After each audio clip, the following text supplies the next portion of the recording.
I have the lovely Shelby McSwords today.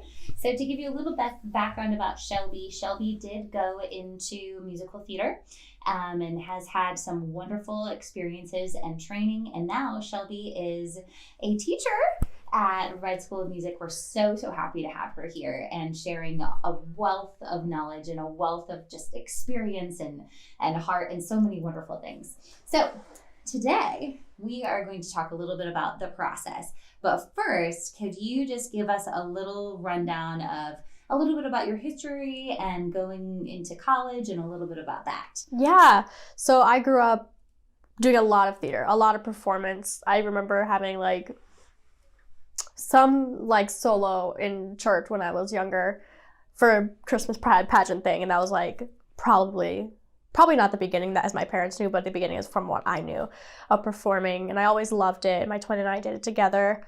My family's always sang, whenever we were meeting together, my grandpa and my two great uncles would pull out a hymnal and break into parts, 3-part harmony right away. And so I think it was just something I was raised in. And so I did throughout high school. I did the high school stuff, and then I went to Columbus and did some children's theater stuff there, and really started to expand my horizons beyond Marysville. And then I auditioned for colleges, which was a blast. You were with me with that. Chelsea did help me with a lot of everything. All the videos, all the prepping, choosing what songs. Auditioning for college is no joke, and I could not have had a better mentor for it. But yeah, so it was a lot of work. I ended up getting accepted into Otterbein, and Otterbein had pre-screens that you had to get accepted for. So there was about 500 pre-screens that got accepted, and you could audition in person after that. I auditioned at Otterbein, and then from there, 5 girls were accepted into the class, and I was one of them. Unfortunately, I had to change my major, and a lot of things happened, but I did still finish with theater, but an even broader sense of theater. So I performed in recitals, I performed in a straight play, I stage managed, I dialect coached, I assistant stage managed. I did a lot of things, both on main stage level and on more workshopping levels. So Otterbein provided a lot of opportunities for that.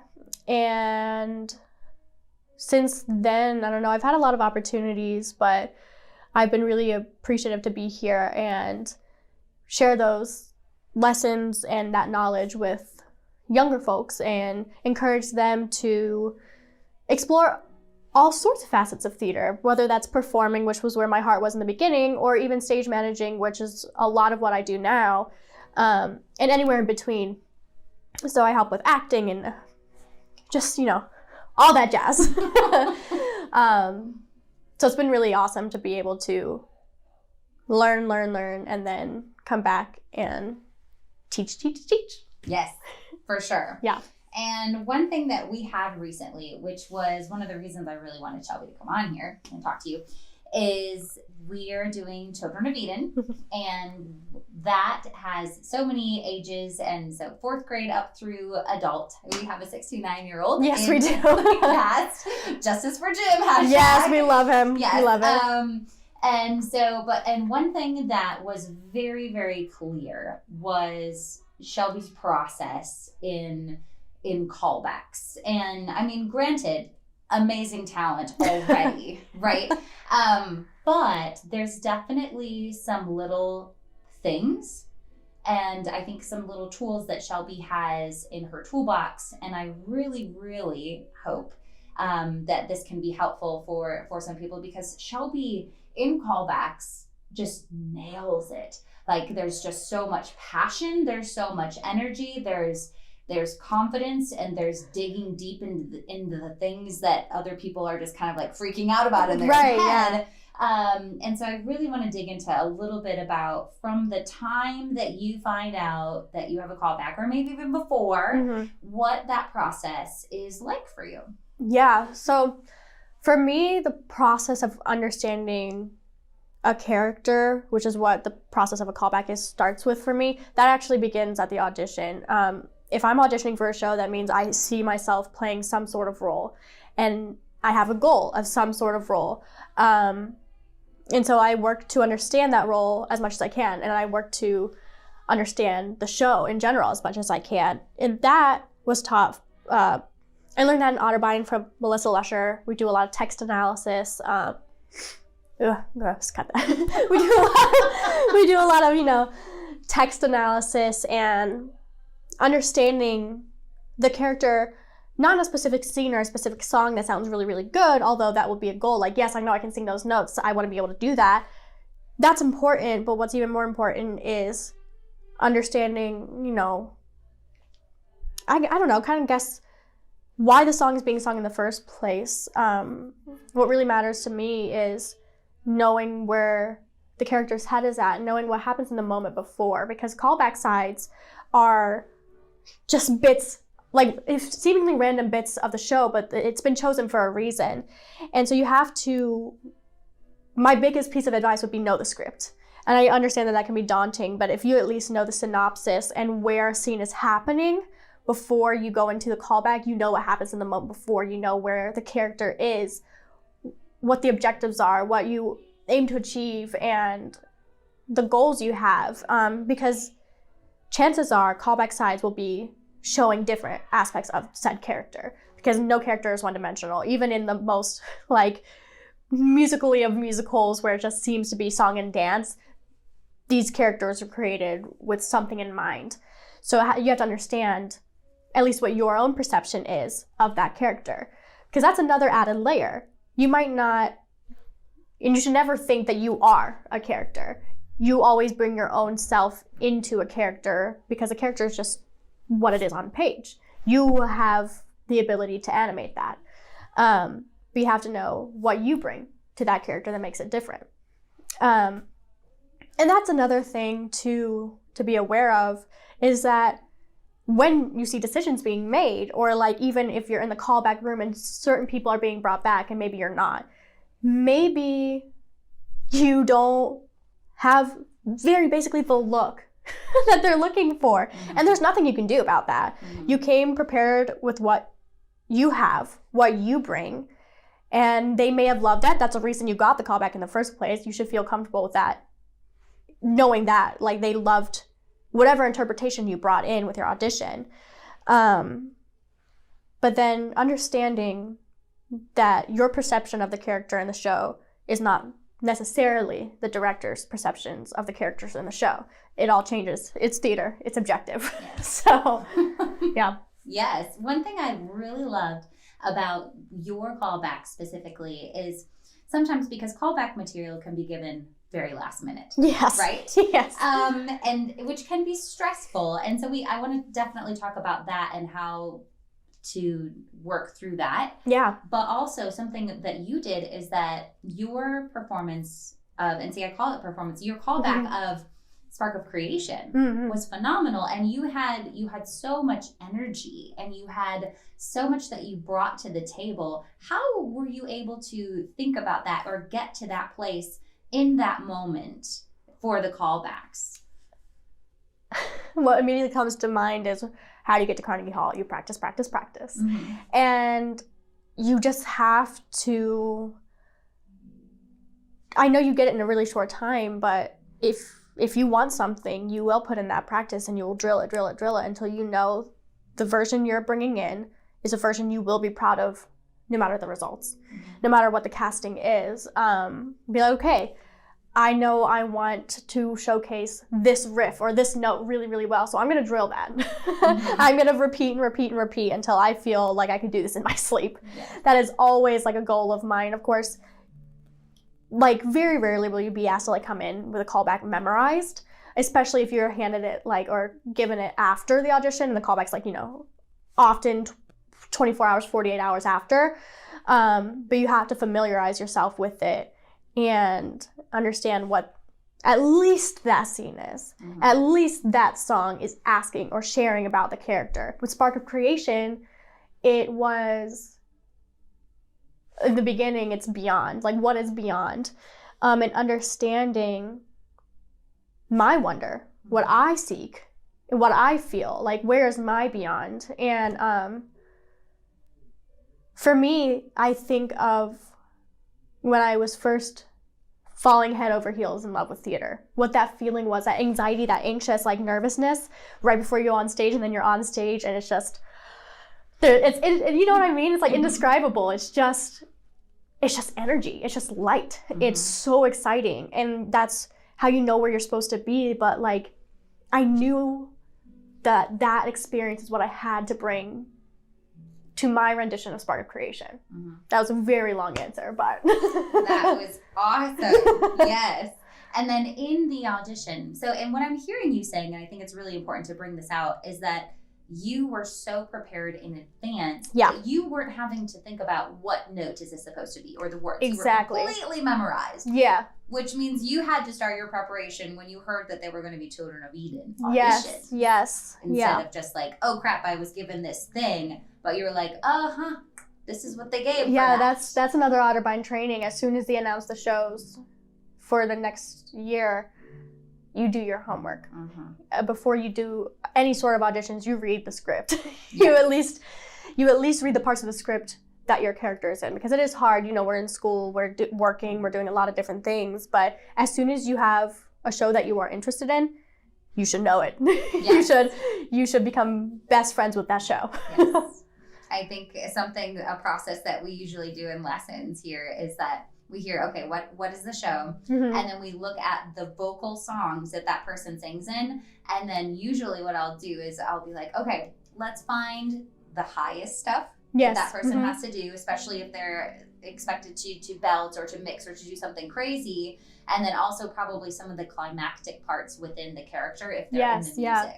And it's funny because they have this sense now that they're like, okay, they would probably choose this for callbacks because this has this high climax, or things like that. Yeah. And so just doing all of that back work, like you're saying, is so imperative to feel that sense of confidence when you walk in. Yeah, there. For sure. When you were singing your song, your version of the Spark of Creation, what were you thinking about? Something that I really struggled with before I had a lot more training was being stuck in my head. And that was the last thing I wanted to do for Eve. She is anything but in her head. She's in her heart. She's in her environment. She is, as I said, she's in the beyond. She is where she wants, like, she sees something and she's there already. And so that's what I wanted to do. I said, I just have to, that's another part of the preparation, is like, I know if I don't know this, I will be in my head. I will be worried. I will be paranoid about this note, that note. And I need to have the space and the confidence in myself to be like, that's not the issue right now. The story is the issue. And I often tell my students, like, I'm like, I don't care if you crack on a note. I don't care if, like, you stumble on the words. If you're present in the moment, that's all I can ask for. Like, that is everything, because everyone is so in the moment, but they're not present. And that's so crucial, is to allow yourself to be where you are and explore the moment that you're in, not just exist in it, but truly be there. Is so important. So important. And for somebody that doesn't really know how to do that, or they feel like they don't do it well. Yeah, good question. Good question. So I've been teaching my students a sort of meditation exercise called Crossing the Threshold. And it calms the body, and you imagine your ideal self. Maybe it's a show choir performance. I've had students do this for show choir performances. If they imagine what they look like in the costume, what they look like in the beginning of the show, what their facials are like, what they want themselves to look like, what they want their performance to be like. And then they imagine the perfect setting around that person, around their ideal self or character. And then they ask that image to inspire them, to, like, pull them across a line of sorts. Maybe it's the line from backstage to on stage, or a line in the sand in whatever setting your show is taking in place, or anything. You have to feel a gut desire, not a head desire, a gut desire to cross that line. and feel okay to not think, okay, I need to be there. Here. To be like, okay, I am there. Here.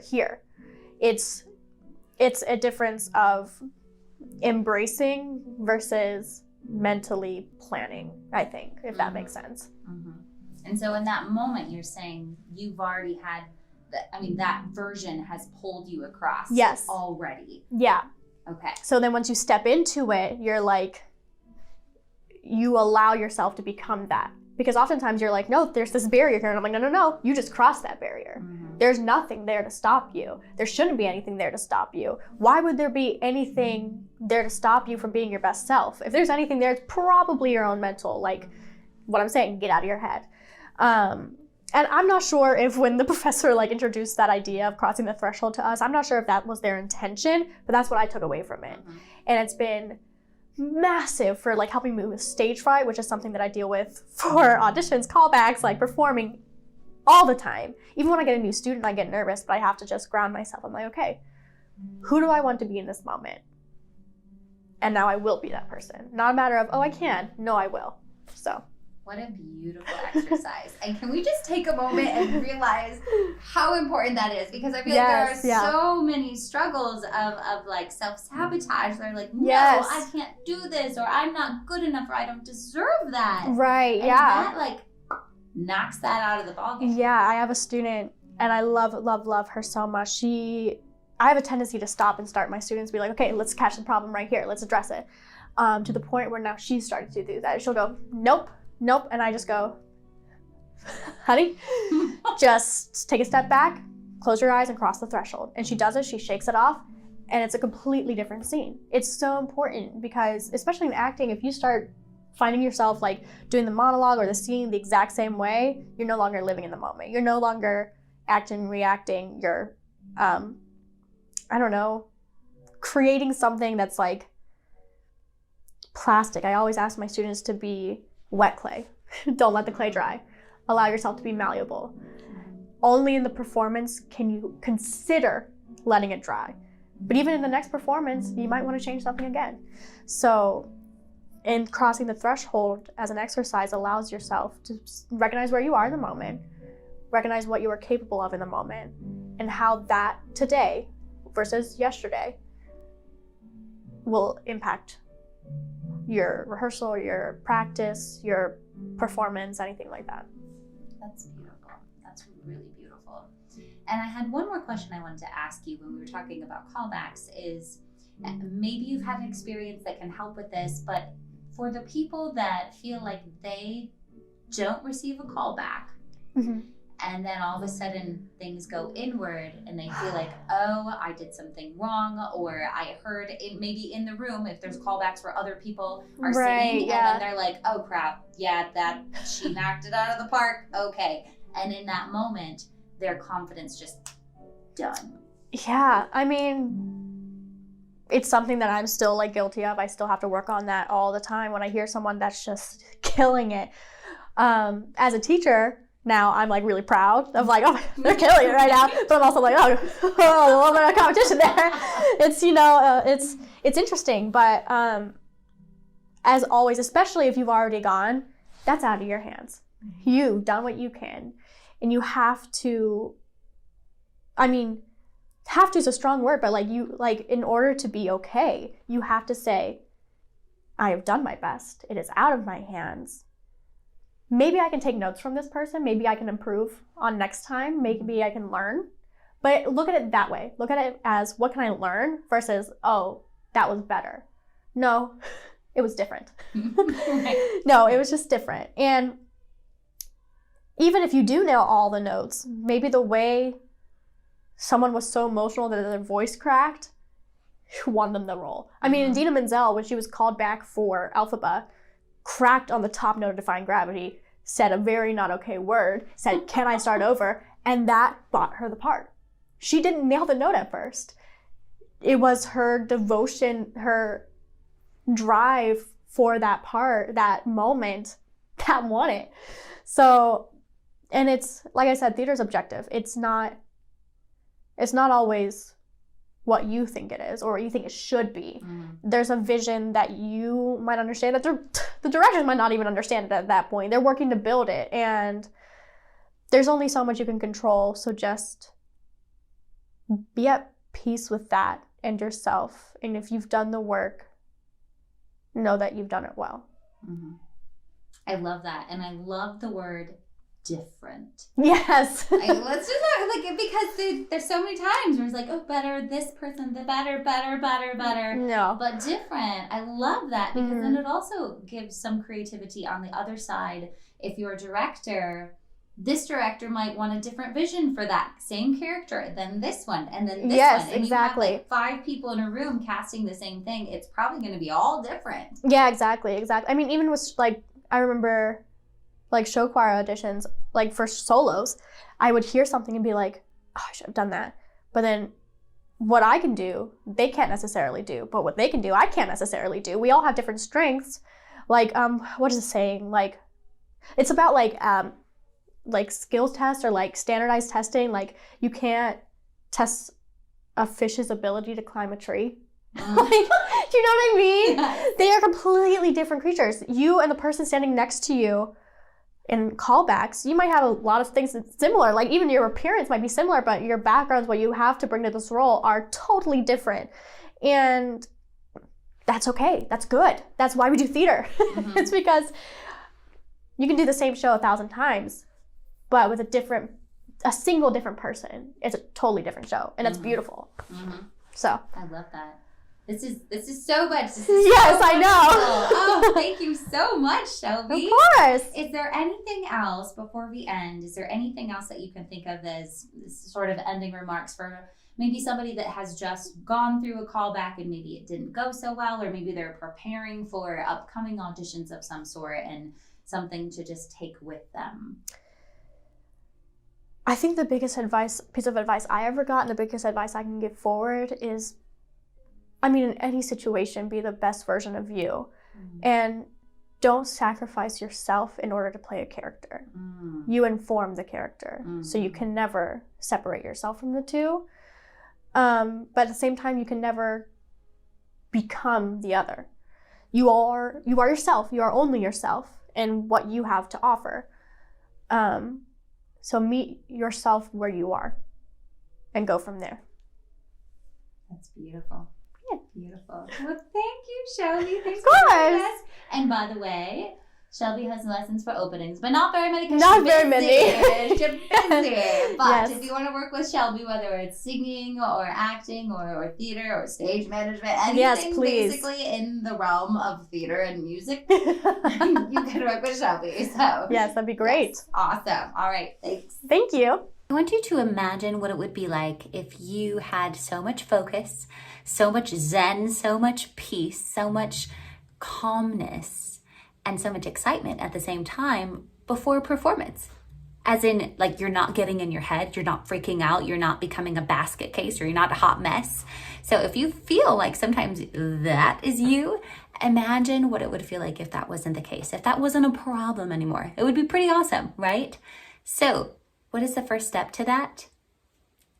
Working with your mindset. So if this is something that's of interest to you, I recommend going to stopcaringwhattheythink.com. If you're a performer and you want to have more confidence, if you want to get out of your head, these are tips and tricks that I'm offering to you for free. It's a free resource that can help you have more confidence, to manage that anxiety, and just to feel like you can enjoy life again. You can enjoy performing. That's what it's all about, right? So stopcaringwhattheythink.com. Thank you so much for tuning in this week. I hope that you enjoyed it and learned something. Don't forget to like it and subscribe to the channel. I post new videos every Wednesday and a new podcast every Friday. Thanks.